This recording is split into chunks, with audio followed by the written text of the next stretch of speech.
remember how I went vegan. Good afternoon and welcome to episode 4 of Inspirational Souls Live. Today I'm super excited to be talking to two of the most passionate and compassionate women I know. Emily Rezentes is an animal activist and an organizer for Portland Animal Save.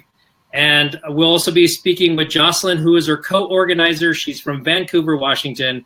She not only co-organized the Portland Animal Save, but she also works all the time for the Save movement. So welcome.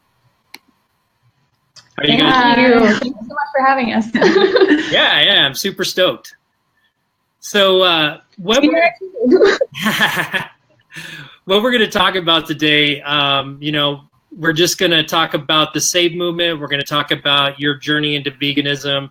I think it's, just from my interactions with you at vigils, and just, seeing you on social media and stuff, I think you guys have a lot of great wisdom to bring. So let's start with you, Emily. Talk a little bit about when you possibly started transitioning into veganism, and then we'll have Jocelyn share her story. Okay. Well, I've always called myself an animal lover my entire life. I've never hunted or anything. I never wanted to see harm done to animals. But it's not really something I ever thought about was the animals that we, use and kill for food in this world, and, many other things like fur and entertainment and things like that. But I had decided, I remember the moment that I decided to go vegetarian was when I was just chopping up a dead chicken, just like raw chicken flesh, and like, oh, wow, like this is an animal that probably didn't want to die. So I remember just being like, I'm going to go vegetarian like after the holidays and see how that goes. And then eventually in like February, I did that. And a month later, I went on a camping trip with 2 vegans. It was a week-long camping trip through school with 2 vegans. And I had never met vegans before. I had never considered veganism. I thought that it was extreme and that it was not necessary. Like I drank milk every day. And they were just completely normal people. They were very chill. And I wound up eating the same foods that they were eating because I was vegetarian as well. And so at the end of the week, I realized it was really good food. It was really easy to make and easy to eat, and it felt good eating it. And then also seeing how normal they were, I was like, okay, so it's really not a bunch of weirdos. No, it's not a bunch of weirdos at all. They're not hippies. They didn't really even advocate very much. But one of them, I offered one of them some Burt's Bees chapstick, and she looked at the ingredients because of the bees. She's like, yeah.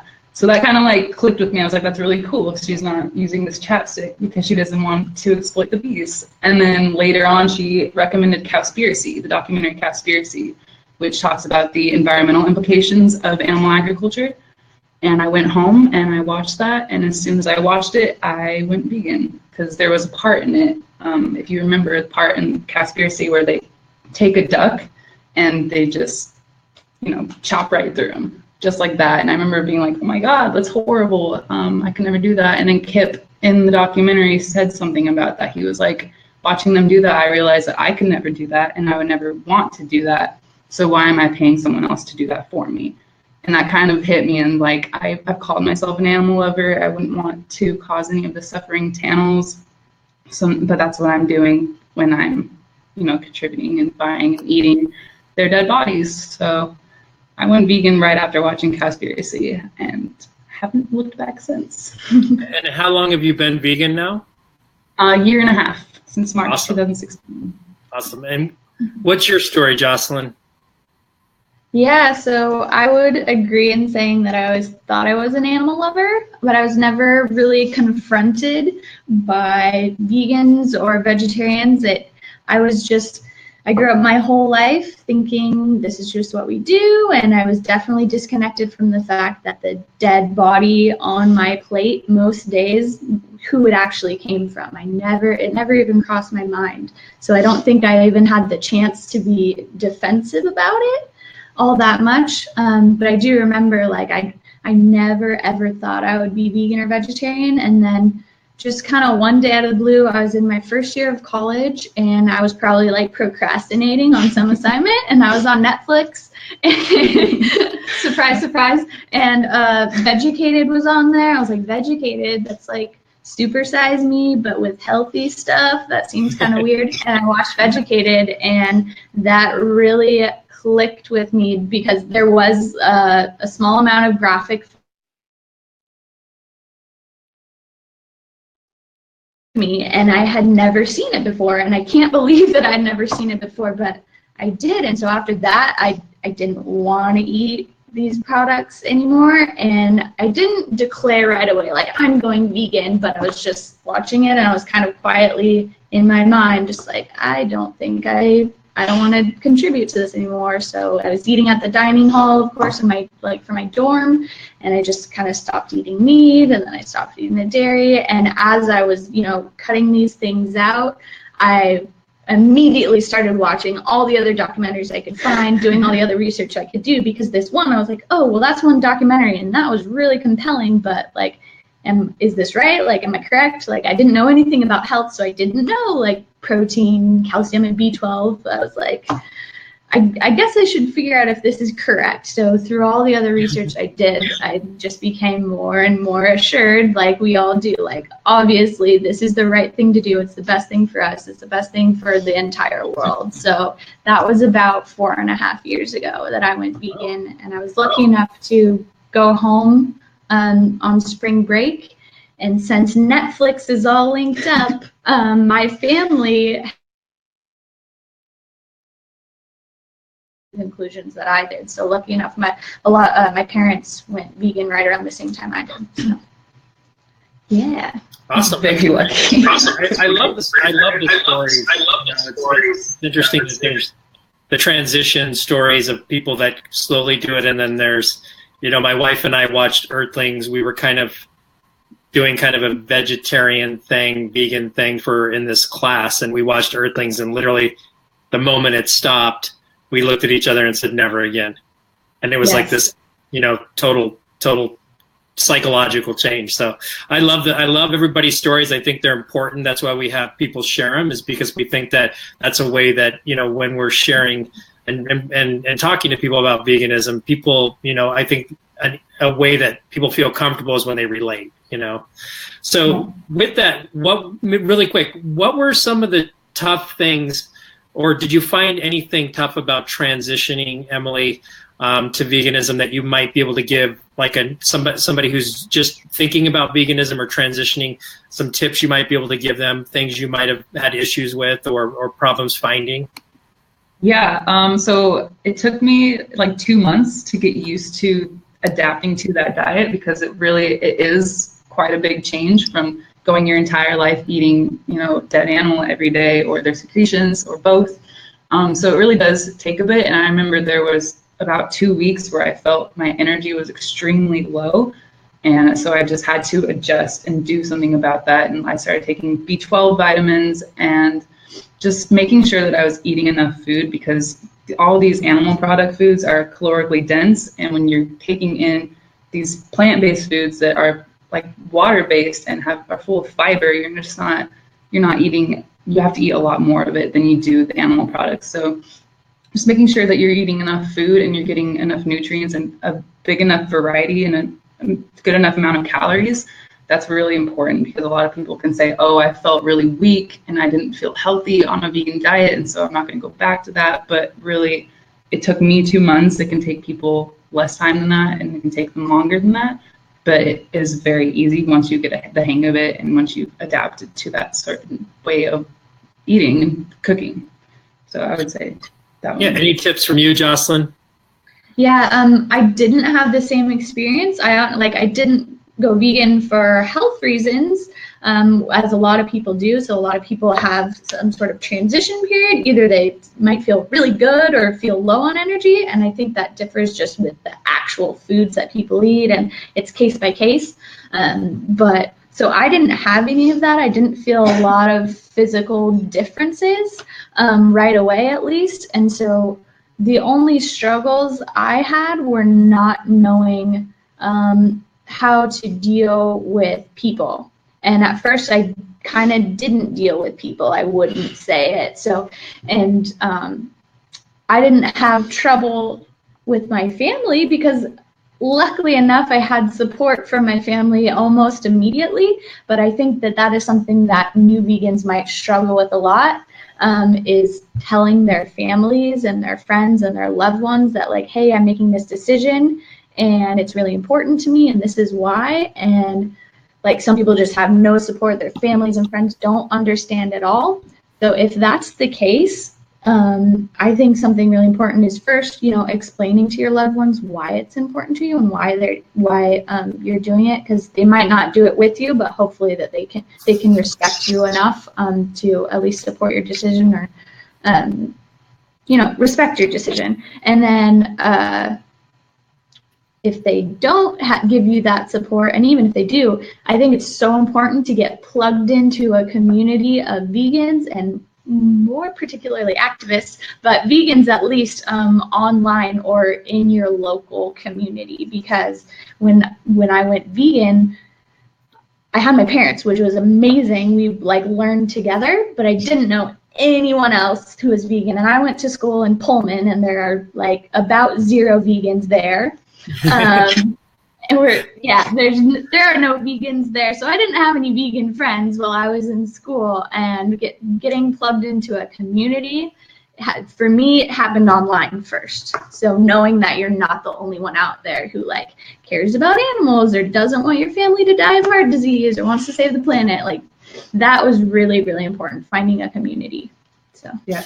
That's awesome. That's a great tip. And along with that, it sounds like you both, as with the habit of, growing up eating meat, being exposed to hunting and those types of things, it sounds like there is a certain amount of research you need to do.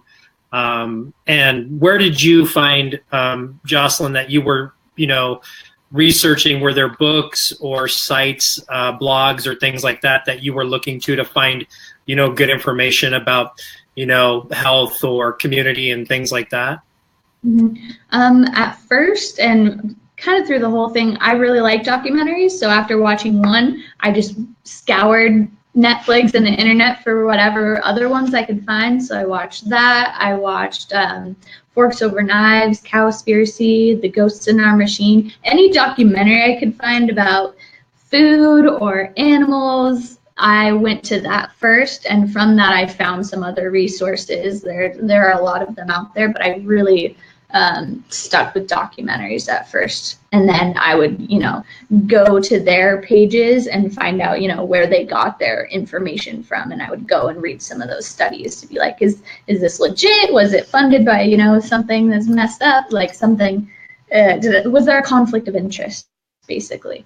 And so, yeah, documentaries are definitely where I flock to. That doesn't make sense. Yeah, that's good that you stated that you've flocked to that. That was the transition to that, and then you actually went one step further and you investigated claims being made, which is such an important thing. And I know as a grad student, especially with an English literature background, that I'm finding now, especially with all the information out there and all the groups kind of chattering at each other, that doing your research is important. It's being knowledge is power. So, and with you, Emily, where did you find most of your information, or where did you look?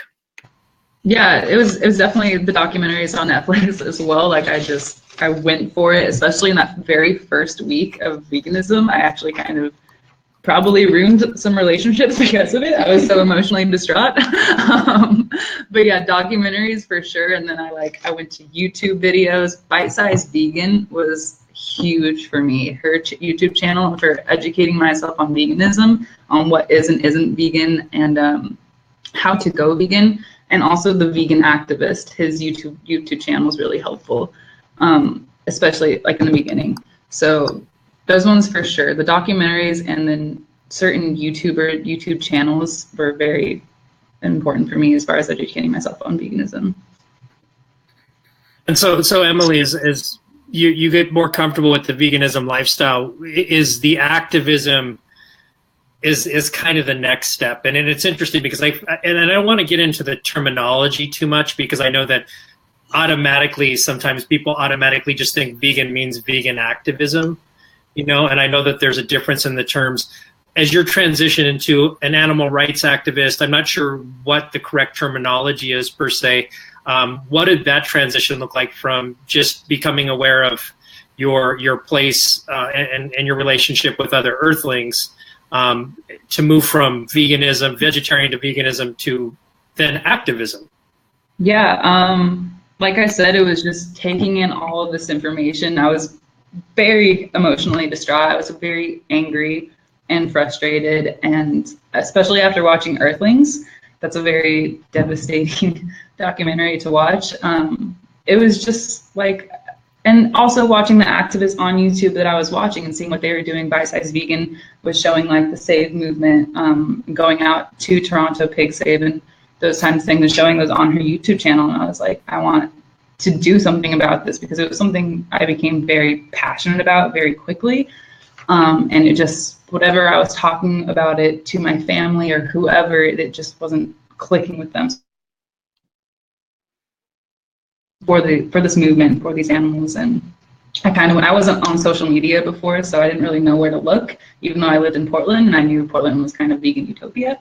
But yeah, so the first thing was I went to the Veg Fest in October last year, and there was a booth for the Save movement, and representatives from the Save movement were there, and I was like, oh, I was just looking for a Save group that I could go join, and they're like, well, we're looking for someone to start one because there isn't one here. And that's where Jocelyn and I came in. We were the only ones who expressed interest in doing that, and so we did. And that was my first form of activism, was Portland Animal Save.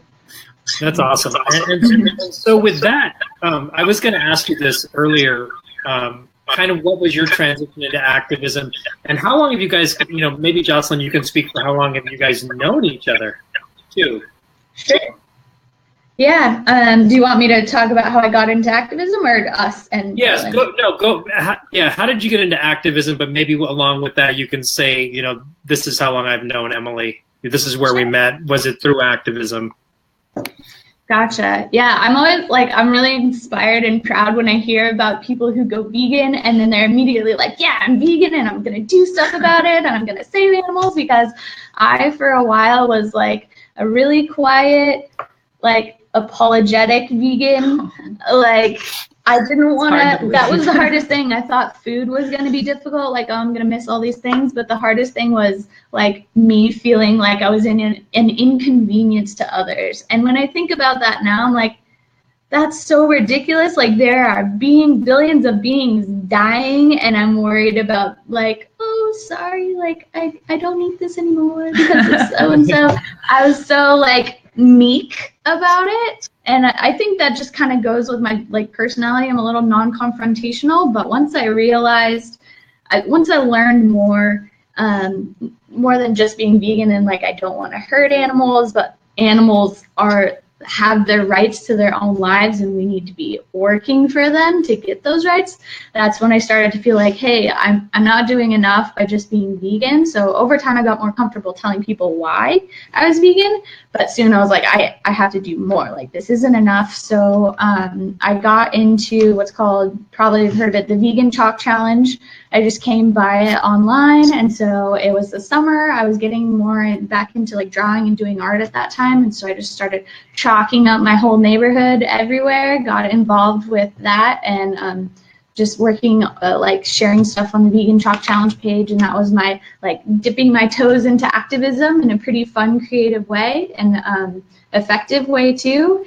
And I met activist Kaylin Otto through that, and she was going on a bike tour across the country at the time without money, and it turned out she was going to be in Portland. So we met up in Portland, and we spent the day together. We had like really great conversations, and she is definitely someone who I credit for really sparking a fire within me to dive deeper into activism.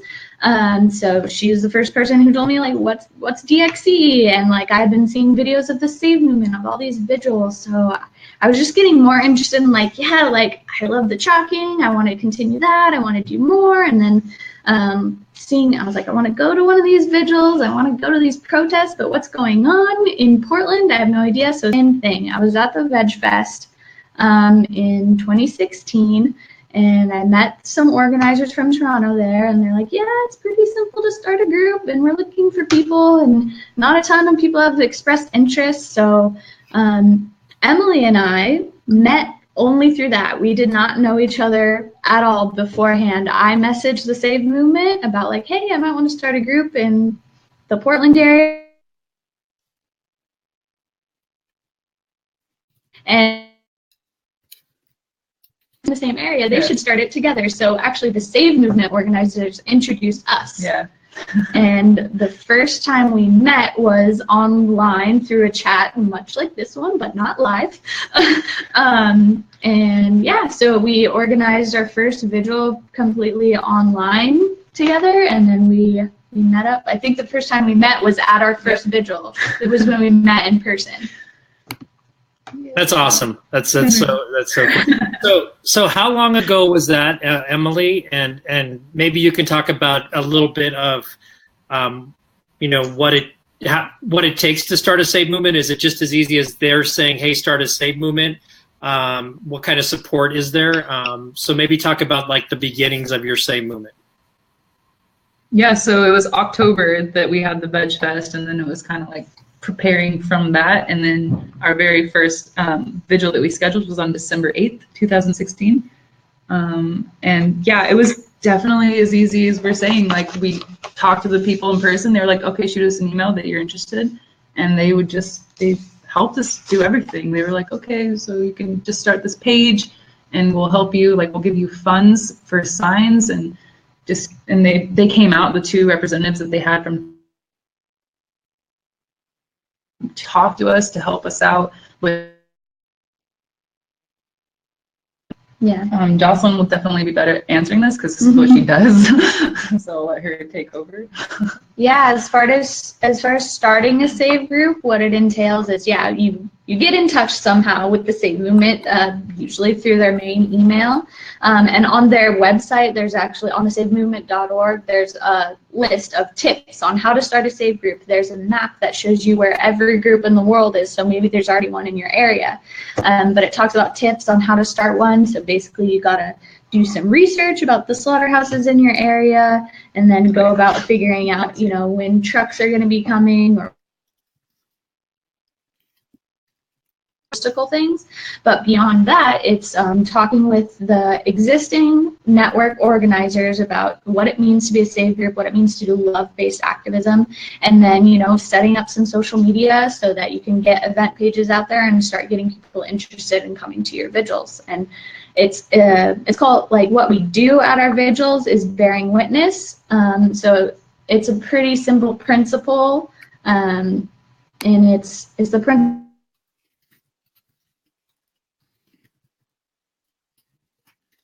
and try and help and try and understand. So that's what all of our events, at least all of our vigils, are focused upon. And that is a difficult thing to do, but we ask people to do it because it is really impactful. But starting the Save group is, if you have some people that are motivated and dedicated to it, it's really, really simple.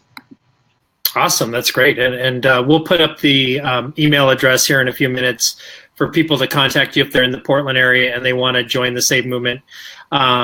So you guys do really quick, where are you guys doing your vigils here in the Portland area? And we mostly do them in Woodland, Washington. Okay. Because that's where we don't have very many big slaughterhouses here in Oregon, at least that we've found. So we go out to Woodland, Washington. That's where we bear witness to the cows. They kill about 400 cows a day.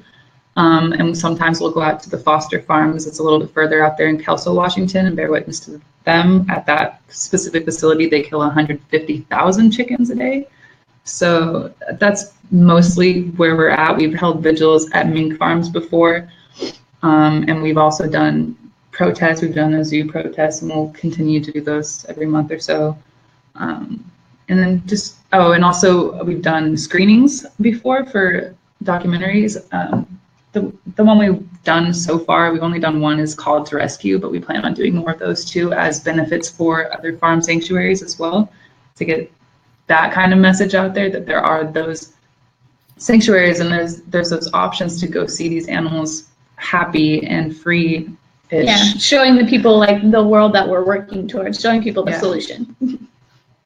And also helping out those sanctuaries that really do need our help and everyone's help in the community to sustain them.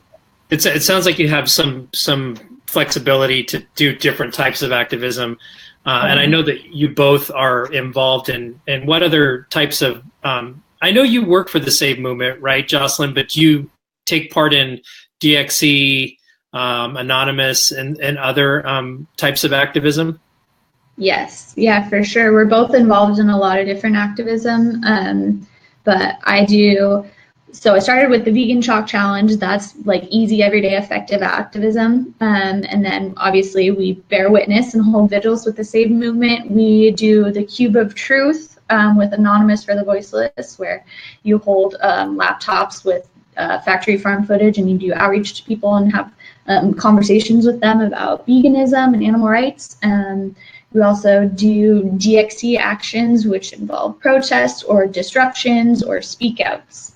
And those are some of the main organizations that are the main animal rights organizations that I do activism with. But there's lots and lots of ways. And yourself, Emily? Yeah, it would be the same, basically, especially Anonymous for the Voiceless. That's one of my favorites. And then I haven't done DXE yet, but we have our first DXE. The first one for me in Portland for our disruption at Costco is on Saturday.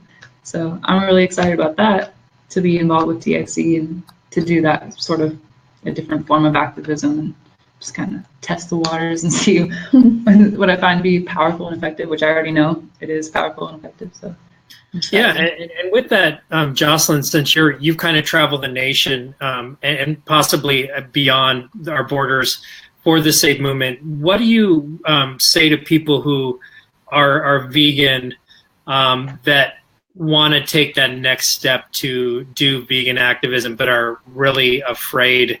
Some possible tips that you guys give when you're out on the road? Yes.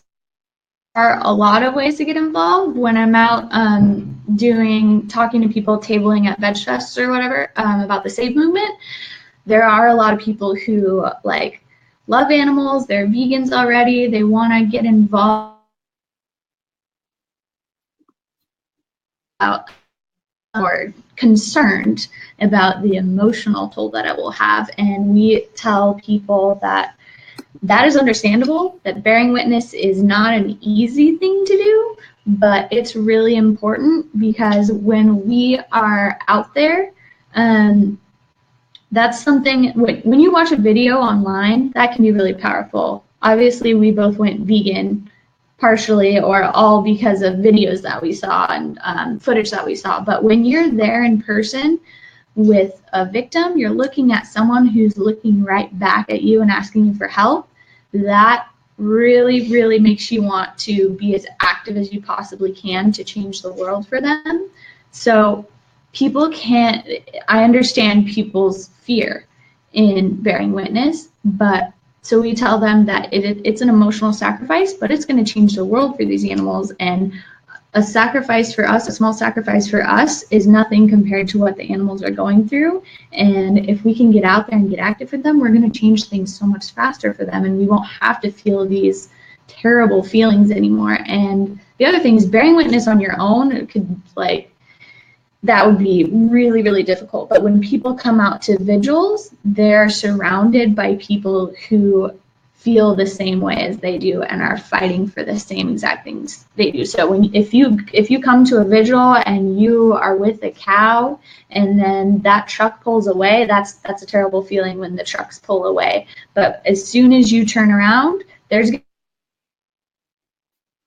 to be talk with you or just give you what you need to help you through it, because it's a tough thing to do, but we feel it's our duty to be out there, because it would be so much more sad if we weren't out there and these trucks full of innocent beings were going by and being killed without anyone ever recognizing that they existed. So yeah, that's great. I've been out there a couple of times before I moved up from LA, and it's just, looking back at an animal that has pretty much human eyes that knows something's going on, that something's not right is really powerful. Sharing that is super powerful too. I know a lot of people like I think you mentioned in the right in the very beginning that not a lot of people have been exposed to what's going on. So, and then so the transition with that is, you do the bearing witness. I know that having been out there with you, you also talk to people. Emily, I've seen you speak with people, and you have this really patient style. And it's like patient, persistent, but very knowledgeable. So can you give some tips on, how to have, good conversations, and also possibly talk about what happens when, where do you bow out when conversations escalate? Because I know that you're there for a purpose. So. Well, I think it's really important. Like, we are a love-based group, and the reason for that is because we want to come from a love-based place, because that's for us. We're looking for a world that's full of love and understanding. So it's really important to come from that kind of place and not from a place of anger and attacking, because if you attack the person that you're trying to talk and get this message to, they're just going to completely shut down and not want to listen to what you're saying. So if you let them know that you understand that and that you were there in their place before, then they're really going to be open to that message. And that should be the goal, is to have them be open to your message. Your end goal shouldn't be for them to change after one conversation. It should be for them to have come out of it open to your message and thinking about it and wanting to learn more about it, or possibly making that next step already. So I think that's really the most important thing, is just to be understanding and loving and patient, especially because people don't know. Like, we didn't know, and we have to kind of understand that. Even if we've been asked these questions and been given these same excuses over and over and over, like, we were in the same spot as they were, and we're very grateful and lucky to have been given this message and to have taken it in with our hearts. And we should be trying the very best to be effective in allowing that to happen for them, to be giving them the gift of veganism as well. So I think that's probably the most important part, is just understand that, not just asking them to make a change in behavior, but you're asking them to distrust authorities that we've had trust in our entire lives. And we're also asking them to become a minority, to be a part of a minority. And veganism is definitely a minority in this world. It's like less than 5%. And that's not easy, especially on social lives. And it's something we're so indoctrinated into. It's this culture of eating animals. And it's also, we're asking them to open their hearts to all of the suffering that we're causing to these innocent animals. And when you open your heart to that, this is like straight Melanie Joy, by the way, check her out. When you open your heart you're going to be the same, and you realize not only what you've been contributing to, the suffering that you've contributed to your entire life, but that this is happening on such a massive scale every second of every day. And that is not something that is easy to open your heart to. It really does hurt. It never goes away. The hurt never goes away. So it's really it is a big thing that you're asking someone to take on in their lives. It is a very big change, and change is not going to come until they are ready to change. The facts are not going to sell our ideology. Like, we have the facts on our side, but until they are ready to change, until they feel safe enough to make that change, it's just not going to happen. So we just want to be patient and loving and understanding, and coming from a place of wanting them to be open to our message and not just expecting them to make that change immediately. Yeah, and with being patient, like, we know how urgent this is for the animals. So with patience, we think it's going to be a lot faster that people are going to make these changes if they feel open to it, right?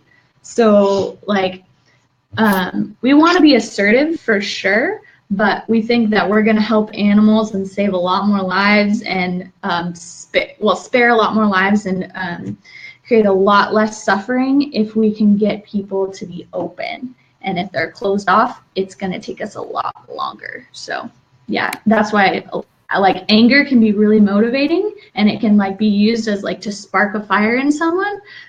But like love is what sustains movements. So when we come from a place of love, we're going to be moving along, like this movement is going to be moving along a lot faster than if we come from anger. So. And as far as knowing when to bow out, Jocelyn is a perfect example from today. Like it was brilliant the way she did it, but she realized.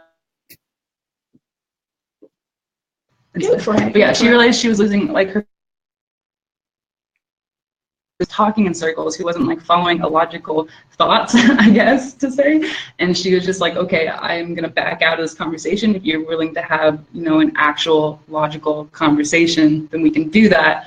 But I'm gonna go because this is not a constructive conversation right now. So she was very patient, and it was very well handled. But she understood, like, I'm not gonna be effective because I'm flustered, and like it's just not gonna work. So today was a very good example of knowing when to stop.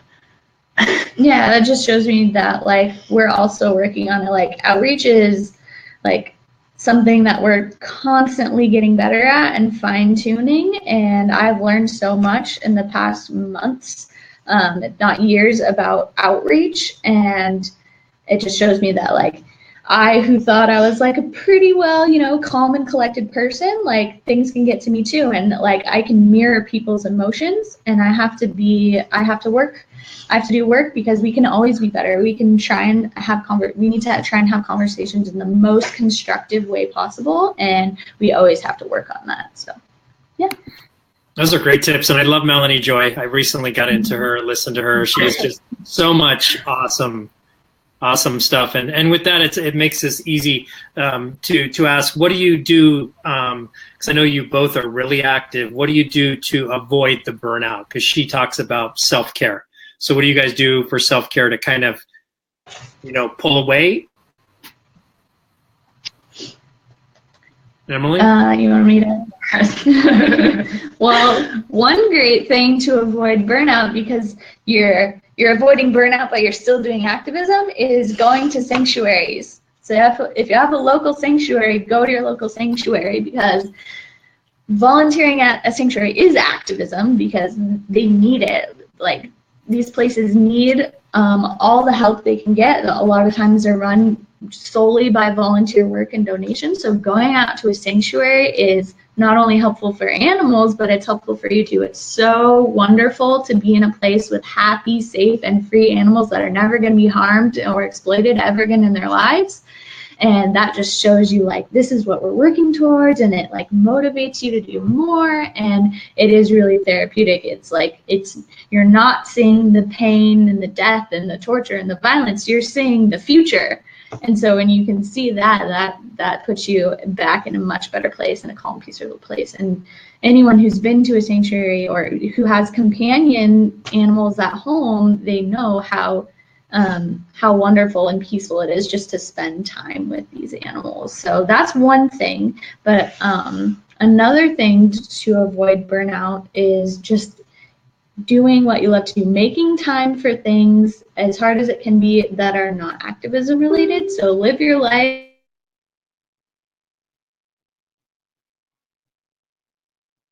that you like to do, because if you're so ingrained in your activism that you're really just like angry vegan and you're like pissed off all the time, people probably are going to be like, whoa, veganism is not fun. I'm going to be really angry if I'm a vegan. So it's better for the animals if we take the time for ourselves to do things that we love and not focus on all of the pain and the suffering all the time. It's definitely important to acknowledge that and help other people acknowledge that, but we have to take care of ourselves in order to take care of them. And then just going back to the fact that like love-based activism sustains movements, it'll also sustain us. If we're coming from a place of love while we're doing our activism, it's probably more likely that rather than feeling burnt out or discouraged or hopeless, we're just going to feel more and more empowered, and knowing that even through difficult situations, we're coming from a place of love, and we want the best for these people that we're talking to and the best for the entire world.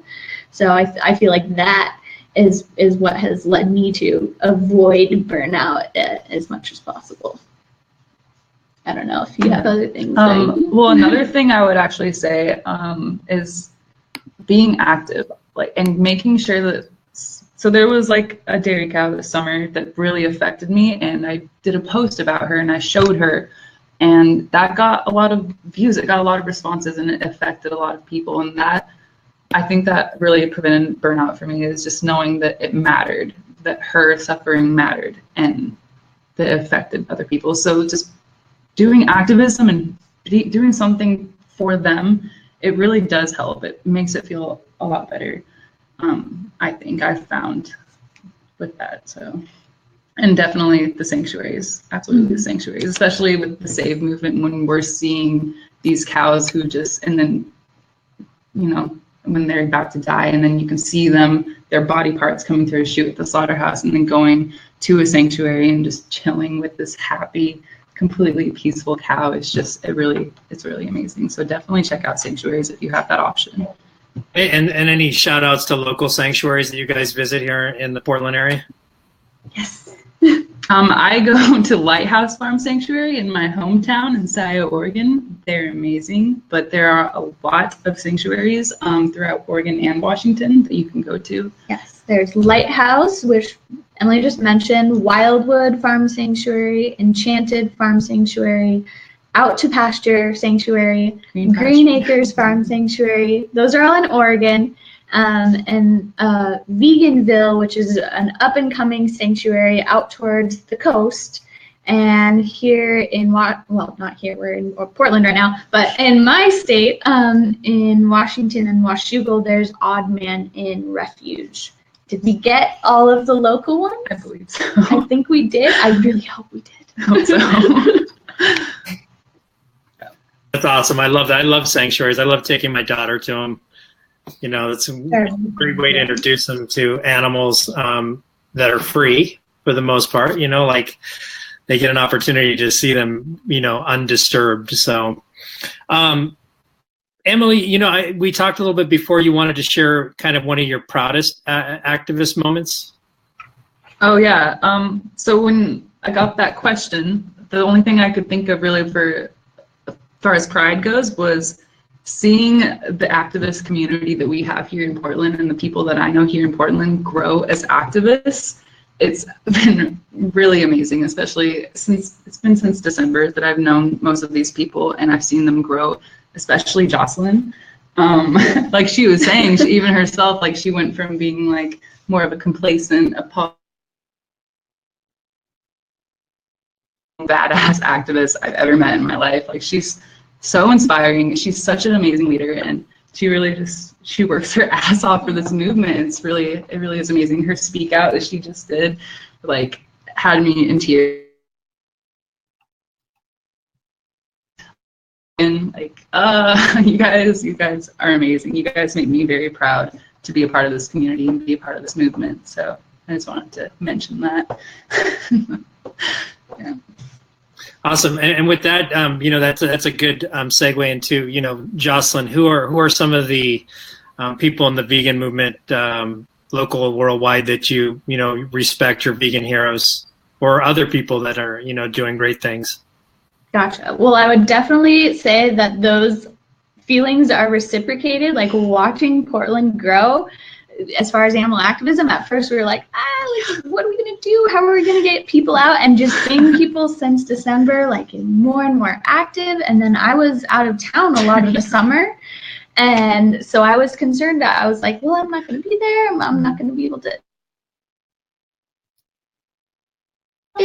But of course, Emily and all of our other activists here, like, just rocked it this summer so much. And so, like, from afar, I'm on my phone watching the live streams, and I'm just like, yes, like, Portland Animal Save is like thriving and just growing, and it's Emily, and it's like all the people who come. Like, we're not gonna be able to like get everyone, but like Martha and Brandy are out there all the time. Danny is just doing every single thing you could think of. Toby is always out there, and we have new people coming all the time. Like Mariah is a recent activist who just is like diving right in. She came to her first actions, and she wasn't vegan, and then like immediately, like, bearing witness impacted her so much. And there are just so many people like that here.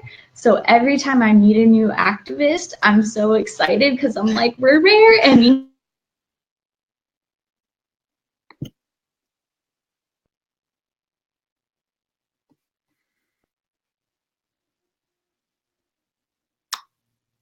animal save. Like not only just like keeping it alive, but like just like taking it to the next level completely. So that was kind of like the past question of proudest moments. But you asked about some vegan heroes, like people in the movement. So one person I would say is definitely like a vegan hero is James Aspie, and most of us who are vegans probably know him or activists know him. But I've been following his story since it started publicly anyways. So I found out about him just about like right as he started his vow of silence. And when he began that, like watching his journey like really sparked a fire in me. It made me want to learn all that I could so I could advocate for animals as effectively as possible. And like, yeah, his journey really inspired me. And when he broke his vow of silence, that's when he got a lot of his fame and momentum, and that has allowed him to reach so many people. But watching his journey when it was still really small was really impactful for me. And it's really weird to say, but I'm really excited to say that like 4 years later, I was able to meet him. Luckily, we were lucky and honored to have him out at one of our vigils here in Portland while he was here to do speeches in the Cube of Truth. So I got to bear witness with him and do outreach with him, and that was just really cool. And his presence brought a lot of activists out to our vigil. So we're really, really grateful for that, for all of the fires that he sparks within people. So that's one person definitely that I would say is a vegan hero. And then another one is a friend who I met very recently, a few months ago. His name's Nathan, and like never before have knows more and is more intuitive about the ways people communicate. And I'm not just talking about like us talking with non-vegans or pre-vegans, but with just absolutely everyone. And his like philosophy towards life, it can teach anyone wonders about outreach and just about being a great communicator with our family, our friends, with anyone. And like I learn every day how to have more constructive, mindful, lifeful conversations with anyone that I meet, and that applies so much to activism. So he has helped me so much with my activism and my outreach, and I'm just like really proud to call him a friend and call him a fellow activist. So I'm just really excited to be fighting in this movement alongside people like that, because those are the kind of people that are going to propel this movement forward, because they truly are coming from a place of love.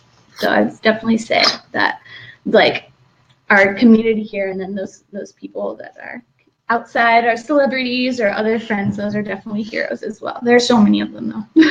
Sorry, that was long-winded. Go for it. No, really quick. And I had a chance to meet Natan, and he's really got awesome energy and just such a gentle guy, you know. So that's cool that you gave him a shout out. And for you, Emily? I'm sorry. Sorry, you cut out for just a moment. We missed the last sorry. Your heroes, Emily. Along the same lines, actually, is James Aspie. He's definitely one of my heroes. I didn't know about him in the beginning of my vegan journey. It was more like Gary Yourofsky and bite-sized vegan activist. But once I discovered him by watching his speech, "This speech is your wake-up call," it helped motivate me a lot to start getting active for the animals. And his approach really resonates with me, because when you can see him doing outreach, you see that he doesn't focus so much on the facts, but more on the ethics and more on the animals, and the fact that killing these animals unnecessarily just for our pleasure and profit doesn't align with our core values, with most people's core values of being kind and compassionate people, and that really resonates with me. So he's definitely incredibly inspiring to me, and he's putting a lot of dedication and hard work into his activism and a lot of his life into his activism. Also, Earthling Ed, I watched him a lot. I do watch him a lot as far as doing outreach and like figuring out how to talk to people. And then in this community, like I said, Jocelyn, she's amazing. Danny Rukin, she's just killing it. She does activism insanely. Toby Joy, I watched her for the first time I ever did outreach at a rodeo protest. Actually, I watched her and I listened to her and was like, okay, I can do this. You inspired me. I know I can do this because I'm listening to you. And she's just an incredibly compassionate and kind person. Gwen. Oh yeah, thank you. Gwen and Peter from Lighthouse Farm Sanctuary. Also, Wendy and Josh from Odd Man Inn, and Robin from Enchanted, and pretty much anyone who runs a farm sanctuary. You guys are my heroes. You are amazing. These animals would be nothing without you. They wouldn't be here without you. And you put so much of your life and so much of your time and hard work and love into these animals. And like I know at Lighthouse, Gwen and Peter, you guys are pretty much running that on your own. You have 200 plus animals, and like it's a nonprofit, so it's based on volunteers and community like efforts for funding. So you guys, you're just incredible. And then Wendy and Josh, like you guys have told me that it's like 90% of the funding comes from yourselves, and you guys will just go out of your way for these animals. You'll go wherever, you'll spend whatever on their medical needs, and you just put your heart and soul into them because you know that they are individuals and that they're someone who deserves to be loved and cared for. So you guys mean so much to me. You are one of my greatest heroes. Pafo Ortiz, the organizer for AV, you're incredible. The dedication you put into this group is incredible. Sandy Stewart, thank you for starting Salem AV. You're amazing. Lisa Ryan from Salem Area Animal Save. Just all of you guys who are doing something and trying to create something. You're really amazing. You inspire me. So you are definitely my heroes. And all, like Mariah, all of you people, Marley, all the people who have come out and amazing. You definitely inspire me. So I just wanted to say we could name so many more people, but we So don't many like people. turn it into an award show. Yeah. So So we have just a few minutes. I know that you have to wrap around 6. Just a couple silly questions. Favorite vegan joints in the area? Loving Hut. Which one? Loving Hut. Loving Hut. It's on 13th and Jefferson, Southwest. The Hawaiian burger and the Hawaiian sunshine. I can't get away from the Hawaiian shit, so it's delicious. it's kind of a tough one. I mean, we're in Portland, so it's like vegan mecca, but like Sweet Pea Bakery, get the club sandwich for sure. By and By is a vegan bar, but they're Von Han is really, really good, and like some deep dish French toast, or go to No Bones. Yeah, there's, oh my gosh, like that in and of itself, like we can just like list forever. And that's the best thing is we could eat pretty much everything we were eating before, but Oh yeah. It's food of compassion. So, yeah, you guys have anything else you want to throw out there? I'm going to put your email address again up here. Do you want to give any other URLs or anything that people might need? I think as far as emails, we got the info out, but just like to people in general, if you're not vegan yet, message us, or watch some of the documentaries that we mentioned, and like we can help you every step of the way. And then if you're a vegan and you're not an activist, and you either want to get involved or you don't really see like why you would get involved because you're like, oh, I live in Portland, it's perfect, you don't have any problems here, that's not the case. Animals need you to get active. So get in touch with us, and there are a million different ways that you can get involved. You don't have to do a speak out. You don't have to like get really loud if you're shy. There are so many ways to help animals beyond going vegan, and that's what we need. Like veganism is essential, obviously, but getting active for animals and speaking up for them, and that's what's going to make big changes for them faster. So anyone who is interested in activism, definitely like get in touch with us, and we can get you plugged in with the Portland activist community. Yeah. And if you're from the area, go to Portland Animal Activism, that Facebook group, and you'll get. We post our events. Everyone posts their events in that, as far as I know. So that's a really great way to get connected with the activism here in Portland. And then you're also on Facebook and Instagram at Portland Animal Save. Yes, correct. Awesome. And then the Save Movement is the Save Movement on all social media? Yes, correct. Awesome.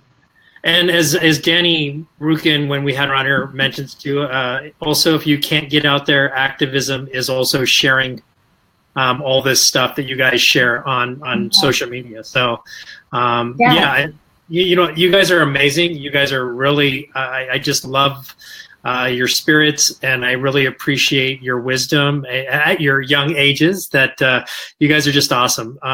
Thank you for coming out. And if you guys want to join Jocelyn, Cole, and Emily Rezentes, check them out at Portland Animal Save on all social media. Email them at portlandanimalsave@gmail.com.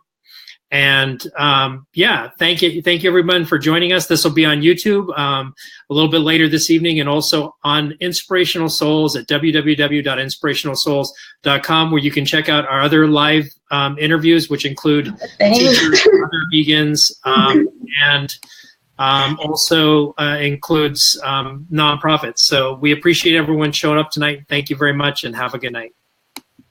Thank you.